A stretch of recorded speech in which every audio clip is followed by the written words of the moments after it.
Okay, now's the time to discuss what the ultimate goal is in everything we do. If you ask me, the goal is effortlessness. It's a weird word, effortlessness, but that's what it is. And I know that basically nothing is ever purely effortless.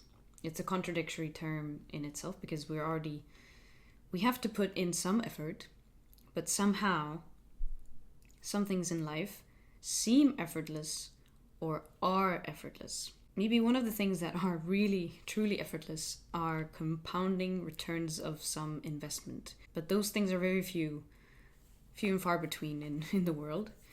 For most things, we need at least an initial effort, and then comes the interesting part here. Once you've made the initial effort, you want to aspire to make it appear effortless to others, create an illusion of effortlessness, even though it would take a lot of effort from you. And another way of doing this is also to aspire to make it feel effortless to yourself as well. That's much harder, obviously, to actually make it feel effortless too. But first and foremost, we just want to create an illusion of effortlessness. And that's already very hard and very commendable if you succeed in doing that. Callas succeeded in doing that. Usually, her face looked very neutral when she was singing. Her face looked pretty when she sang, which is hardly the case in the cases of many other opera singers.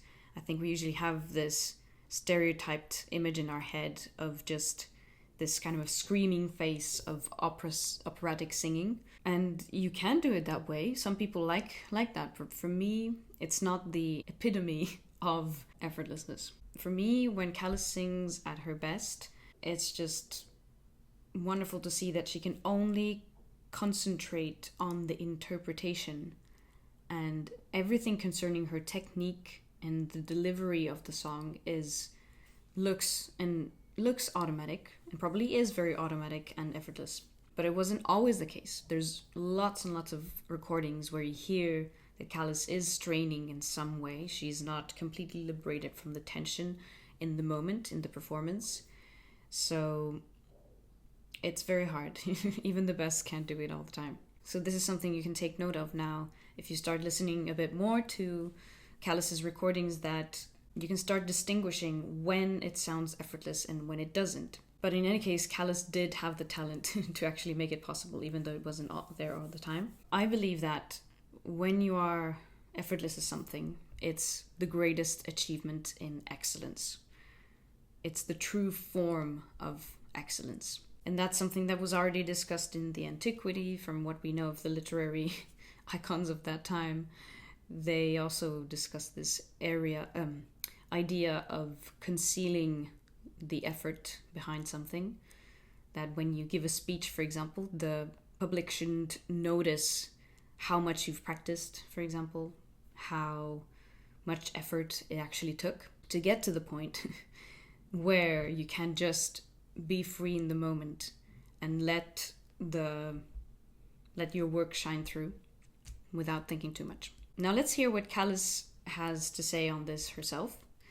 Here's a clip of an interview that she did with Ed Murrow. Right before this clip that I'm going to show you, Callas has been talking about the fact that she loves to sing bel canto repertoire.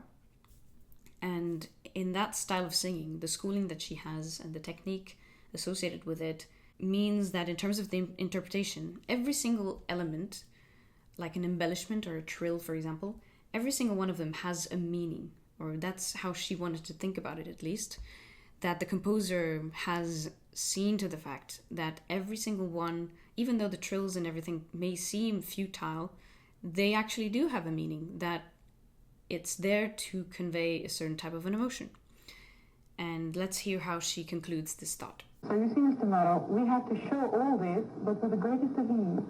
And we have to hand it to the audience as if it were easy. And sometimes we die up there. Sometimes we're not happy with what we do. And just we have to prove and show that, well, here it is. This is the easiest thing in the world, and yet it's the most difficult thing.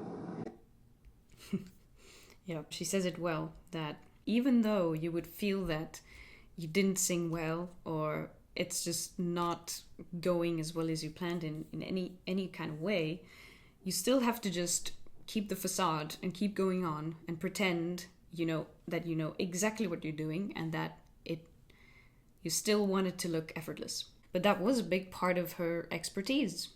She had to know how to keep it cool, even though something goes wrong on stage. You just have to continue and look forward and manage the situation. And at the end of the day, it's not even that serious if everything doesn't go to plan. We'll discuss this a bit later in the next section. Actually, there's one example that springs to my mind right now. It's when Callas was on tour in Germany in 1962. She performed in Hamburg, for example, and there the whole concert was televised. So there was maybe a bit more pressure than usual, you can imagine.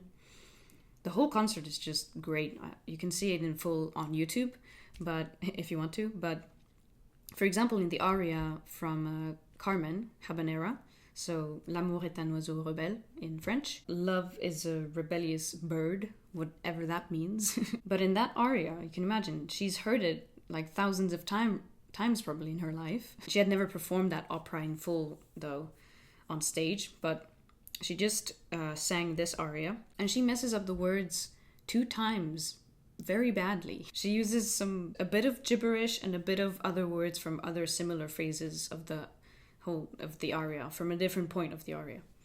So she saves the situation perfectly. So all the audience who don't necessarily understand French that well, they would have noticed nothing. She just kept on going and pretended like she knew what she was doing. But this is the problem with operatic repertoire, because there's so little improvisation really. So that's why you should kind of always remember the words or the lyrics very well.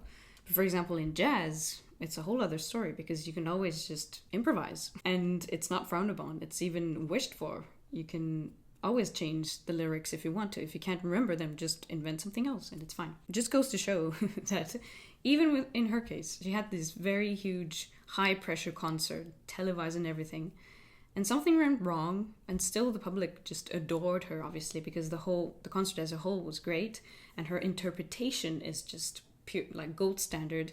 But vocally, it definitely wasn't one of her best nights. But still, I'm pretty sure no one asked for their money back, for example, on the experience, even though she forgot a couple of words.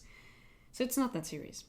This was a little bit of a tangent, but let's hear from Callas another short clip about how she defines great art. L'art est quand le plus difficile est donné à vous avec le plus maximum de facilité. Ça, c'est le grand art, le grand art.